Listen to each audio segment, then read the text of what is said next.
Isabella, a renowned designer known for her creation of simple yet elegant dresses for affluent women, dedicated all her time and energy to her craft. At 35, she resided alone in a spacious studio apartment, furnished with only a comfortable bed and a small table where she enjoyed her morning coffee. The majority of the space was dominated by a large table holding fabric samples and her beloved sewing machine, a faithful companion in her solitary journey. Her social life took a backseat due to a flood of clothing orders from prestigious brands. Having never formed a family, Isabella once came close to marriage, but fate had other plans. She sighed, setting aside a folder of fabric samples in her attic studio, located in an elite district. The windows remained uncovered, allowing ample daylight to filter in. Isabella rose, tying the belt of her crisp white silk robe, and approached the window. The evening city below sparkled with golden lights, and farther away, the bay gleamed with lanterns along the main promenade. Evenings brought a stark awareness of her loneliness, unlike the busy days filled with creativity and work. The glittering city beneath made her feel like an invisible comet traversing a desolate cosmic space. Isabella sighed again, shifting her gaze from the distant city to her reflection in the glass. Her dark curly locks framed her face, and round reading glasses suited her well. Bright blue eyes, inherited from her mother, showed barely noticeable crow's feet.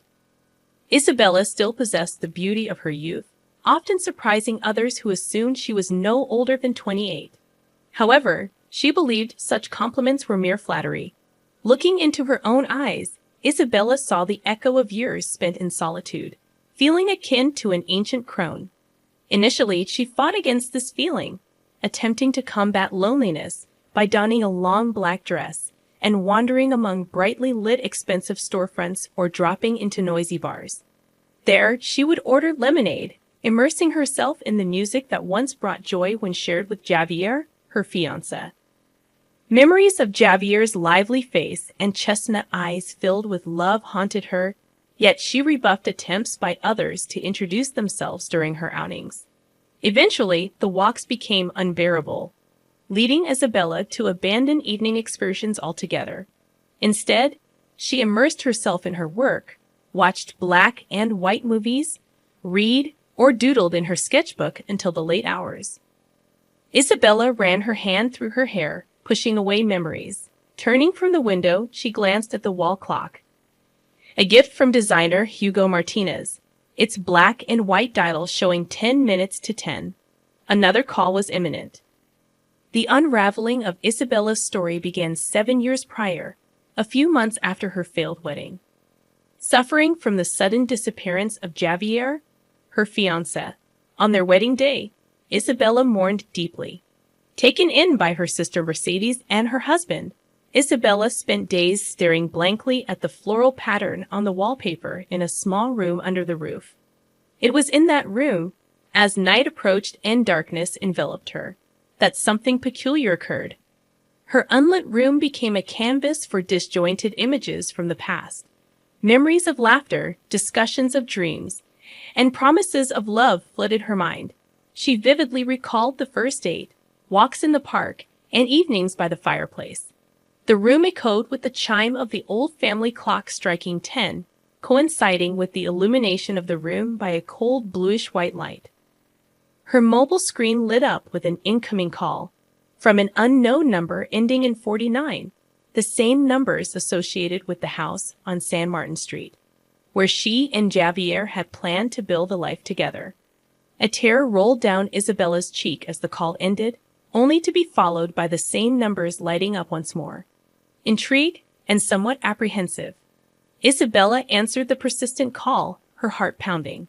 Yet the only response she received was a haunting silence. The next evening, precisely at 10 o'clock, the routine repeated itself. A call arrived from a different number, yet the enigmatic digits 49 persisted. Pressing the answer button, Isabella faced the familiar silence on the other end. Faint, intermittent breathing seemed to linger in the background, but certainty eluded her. Like clockwork, every day at 10 o'clock, the unknown number would grace her mobile screen, delivering nothing but ringing silence. Despite confiding in her sister about the mysterious calls and being advised to involve the police, Isabella hesitated. A peculiar sense of comfort and hope accompanied these daily occurrences, inexplicably soothing her. 7 years had passed, yet Isabella continued to anticipate the call with the digits 49, as if the universe communicated with her in this cryptic manner. Today, precisely at 10 o'clock, the phone rang once more. Holding it to her ear, Isabella immersed herself in the symbolic silence for a moment. "Good night to you too," she whispered to herself, ending the call. As she prepared to place the phone on the bedside table, it vibrated again in her hand. This time, a familiar number graced the screen. Hugo's name. They had collaborated on a collection 5 years ago, and he had gifted her the watch. Aware of Hugo's long-standing affection, Isabella had maintained a strictly professional relationship. "It's odd that he's calling so late," Isabella mused as she answered. "Hello, darling, how are you?" Hugo's friendly voice greeted her. "Hugo, it's me." "I'm fine. Why are you calling at this hour?" Isabella inquired. "No worries, not asking you out on a date." Hugo chuckled, putting Isabella at ease. It was always challenging for her to decline Hugo's invitations, but she valued their friendship. "Just hear me out," Hugo urged. "My manager called. We've been invited to a major business conference in the capital. Everyone will be there, understand. A golden opportunity to showcase our new collections, attract prestigious clients, and break into the international market." Isabella. The weight of the moment left Isabella momentarily speechless. "I don't even know what to say," she stammered. "What if I can't handle it?" A dissatisfied grumble emanated from the other end. "How can you not handle it? You're a pro. Where else would we find someone like you? You'll ace the collection presentation. I have complete faith in you," Hugo reassured, eliciting a grateful smile from Isabella. Hugo always knew how to support her. "But how did you manage to arrange this?" she asked, curious. For Hugo Martinez, nothing is impossible, he chuckled, affirming his unwavering confidence. With wishes for a good night, Hugo hung up, leaving Isabella lying in bed, her mind buzzing with excitement. She had dreamed of European recognition for so long, but never did she expect Hugo to make it a reality. The subsequent weeks were a flurry of preparation. The collection, still in the sketch stage at the time of Hugo's call, demanded swift action, finding fabric samples, making purchases, and crafting the models. By early May, everything stood ready, with only the final polish needed for the presentation aimed at captivating wealthy compatriots and European businessmen. Hugo emailed the tickets, prompting Isabella to contemplate her attire for the conference. Opting for strict tones with a touch of boldness, she sought to make a memorable impression. Why not wear a hat? Hugo's suggestion resonated over the phone, instantly sparking an image in Isabella's mind. Isabella settled on a light-fitting trouser suit, strategically concealing a slightly protruding belly. Underneath, she wore a thin meshed turtleneck, and atop her head sat a huge pink hat, complemented by matching candy-colored shoes. Hugo gave his approval, dressed in a mint-colored shirt accentuating his bronze tan, light trousers, and the vest. "We definitely won't go unnoticed." Hugo chuckled over the phone, and Isabella concurred. Their hour-long flight had them seated apart. Hugo dozed off, while Isabella reviewed the presentation materials, her nervousness palpable with sweaty palms. Much hung in the balance, her future prospects, and the realization of a long-standing dream. The woman couldn't fathom the significance this business meeting would hold for her. The prior evening, precisely at 10 p.m., the mysterious call had come again. In a moment of unexpected spontaneity, Isabella had declared, "Tomorrow, my dream will come true." Silence lingered on the other end, yet Isabella sensed a silent sigh. Before landing, she managed a brief 10-minute nap, accompanied by a peculiar dream. Walking down the street in a pink hat under bright sunshine, she suddenly remembered the impending conference. In a rush to call Hugo, she realized her phone was missing. Panic set in as a hurricane wind snatched her hat away, leaving her in despair as darkness descended, accompanied by the tolling of a bell minus 10 strikes. Upon awakening, Isabella found herself still in the grip of the vivid dream. Javier, her ex-fiancé, rarely visited her dreams, and this time he appeared as a tangible presence. The unsettling feeling lingered as the plane descended. Upon landing, Hugo's concern was evident. "You look so pale, Belle. Did you have a rough flight?" he asked. "I'm fine, Hugo. It'll pass soon," she reassured. Hugo handled their luggage, called a taxi, and took charge, allowing Isabella a moment to collect herself. Despite feeling unwell, she pressed on. Arriving at the hotel, Hugo assisted with check-in and accompanied her to her room, emphasizing the importance of a good night's rest. "Sleep, sleep, sleep," he encouraged.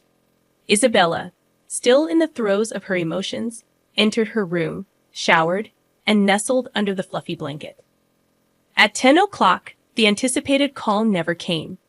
Isabella waited for minutes that stretched into half an hour. By midnight, tears flowed, the first time in years. "Where are you?" she whispered in despair. In the morning, a concerned Hugo woke her. "Belle, are you still asleep? The conference starts in 40 minutes. Isabella rushed to get ready, masking dark circles with foundation. The hat covered any hair mishaps. Descending to the lobby with presentation materials in hand, Hugo expressed relief. "Thank God you're on time, Belle. As always, just a little tired," he remarked. "I slept very poorly," Isabella explained. "I understand," Hugo empathized. "I've called the taxi." In the car, swiftly arriving at a skyscraper with blue windows, Hugo consulted notes. "The conference will be on the 13th floor," he muttered. "Conference room number 49. Isabella froze. Hugo disapproved but refrained from comment. Entering the hall, a diverse crowd had gathered, renowned designers, fashion connoisseurs, and entrepreneurs worldwide. Seated at the front, Isabella momentarily forgot her worries. She was about to address this prestigious audience. Isabella extracted the presentation script from her folder, attempting to immerse herself in it, pushing the lingering unease in her soul aside to focus on her speech. The hall gradually filled with new faces, but Isabella hardly noticed. She only looked up from the text once to confirm that the rail displaying samples of her collection adorned the stage. Bright green feathers on dresses and the golden shimmer of sequins on jackets instantly caught her eye. Tears welled up as she was transported 7 years back, to the day she wore a radiant golden dress on her way to marry Javier. Refusing the traditional white wedding dress, she opted for audacious gold, a bold choice for her hometown.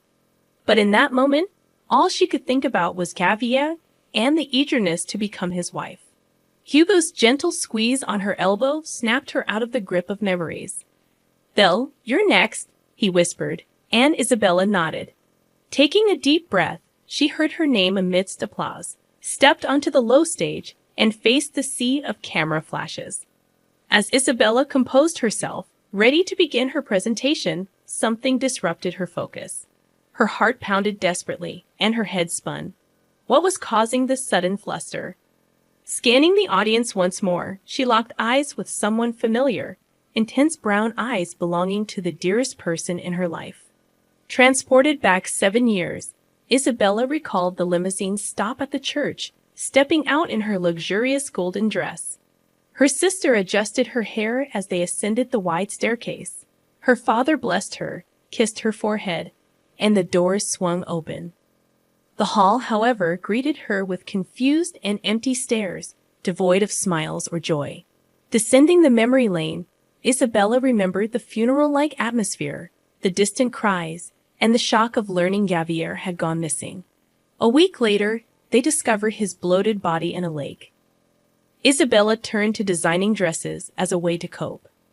Now, standing before 100 people, she felt the weight of her long-lost loved one's eyes on her. "Come on, Bill," Hugo whispered, urging her forward. Isabella took a deep breath, beginning her performance.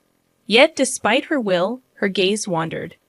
Among the audience, she spotted the man with the familiar eyes, part of a foreign delegation, his dark, wavy hair revealing a touch of gray. Caught in his gaze, the man stood up and headed for the exit. Panic surged through Isabella. Stumbling and swaying, she dropped the presentation sheet. A commotion ensued in the front row as Hugo rushed to the stage to assist. Isabella helplessly looked between him and the exiting man, fearing he would vanish before she could unravel the mystery of those familiar eyes. Hugo stepped onto the stage, his hand on Isabella's elbow. "Are you okay?" he asked quietly. Isabella nodded, her throat dry. "Can you continue the presentation?"